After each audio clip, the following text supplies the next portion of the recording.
And to conclude, it's my pleasure to introduce Brent Hoberman. Brent.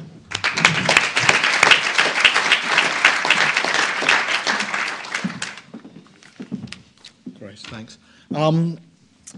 Where to start? I mean, I'm almost tempted to turn this into slightly interactive because I'm not sure which bits of my story would be most relevant or interesting. But I'll start, I guess, very briefly with a bit of lastminute.com, and then I'll probably ask you if you want me to go on more about that. We'll talk more about the future, and because lastminute.com feels a long time ago to me. It was 10 years ago, pretty much this month, actually, since we launched lastminute.com.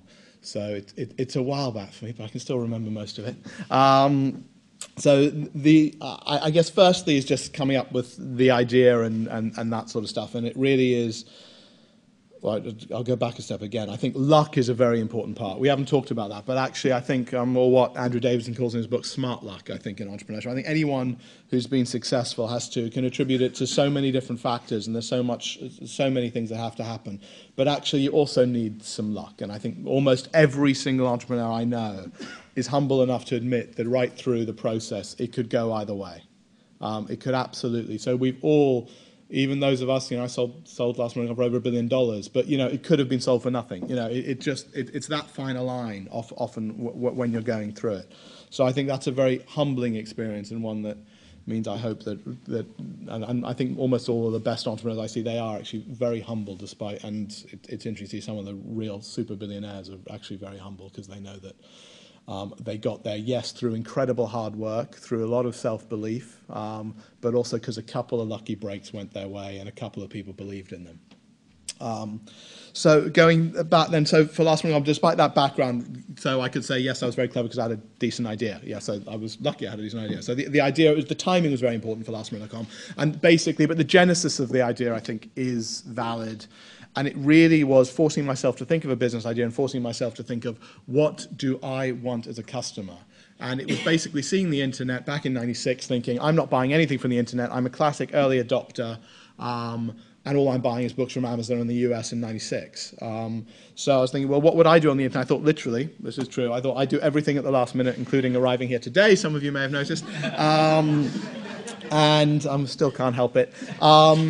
And I thought, well, the internet would be a pretty good medium for that, wouldn't it?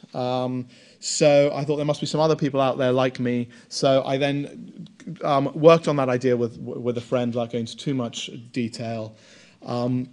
But it was '96, and actually timing is everything. And one thing I thought was, I was just a strategy consultant at the time, and I thought, I don't really know very much about the internet. The internet's actually quite small in the UK. Last minute stuff is still only a part of a vertical. It's not an entire vertical. So I thought I'd better wait and I'd better learn.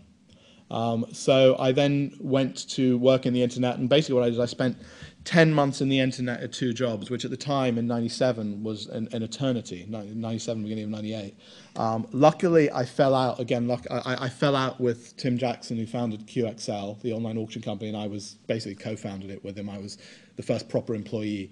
And after 4 months, I thought this isn't going to be much fun.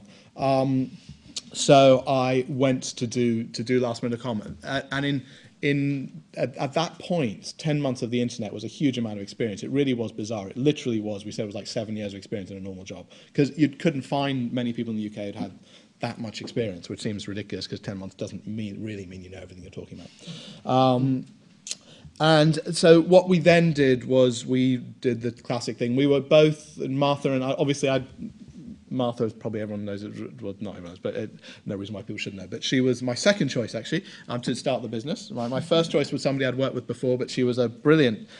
So my first choice was the guy who'd actually helped me write some stuff about lastminute.com back in when I was a consultant in '96. So I thought, right, I'd have to ask him if he wants to still do it. He didn't want to do it. So I persuaded Martha, who at first told me lots of jokes about what a bad idea it was. And then eventually she decided to leave Carlton because Carlton wasn't much fun for her. And thank goodness she was obviously the best partner I could have hoped for to do that business. So together we wrote the business plan. Wrote the business plan in about 6 weeks. We then went to investors and about just people we'd met along the way somehow, not people we knew particularly well. Sent the business plan to 20 people. 10 agreed to see us, and 5 agreed to invest. The investment stories, for those seeking investment, the really obvious thing of human nature and human psychology is, and although it's so obvious, I'll still repeat it because I still see some people who are probably more trusting in human nature than they should be.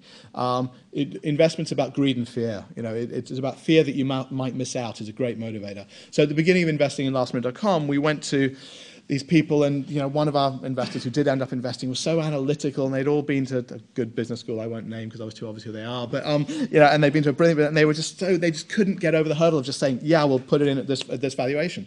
So we went to see another guy called Tom Teichman, and who I met by mistake actually. My director of inquiries gave me the wrong phone number. It's a true story, honestly a true story. I won't go into it with you. But Tom, after 5 minutes, he met Martha and I, said, I'm in. I'll do the whole lot if you want, or whatever. And so then suddenly these other investors who we also really wanted in because we thought they could add value decided they were in too. But otherwise it would have taken a lot longer and been at an even lower valuation. The first round valuation was very, very low with hindsight. But hindsight's a fine thing. So we then went on, raised that, and then I think part of the luck part was being part of a zeitgeist thing for lastminute.com. It was a zeitgeist thing. Part of it also was something I think we only saw with hindsight, was the national debate almost. I mean, national may sound a bit too grand, but the fact of whether this was a great idea or or just the most massively overvalued thing ever, and whether it was a total waste of time, or two Muppets in a business plan. And basically, the fact that PR thing, without us creating it, we weren't as cynical as to create it, but it became this debate generally that people did talk about, meant people were talking about it a lot. And so that old adage of negative publicity is okay too, is true. And actually, at the beginning, we didn't have to spend that much on advertising.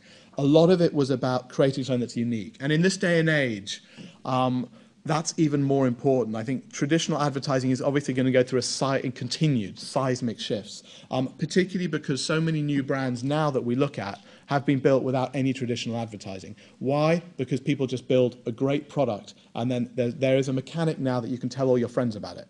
So that means to me, a lot of the new marketing money in my new business, mydeco.com, what we're doing is we're investing a lot of our marketing money into the product itself. As we saw from Richard as well, I think you could argue that that's a lot of what they're doing too.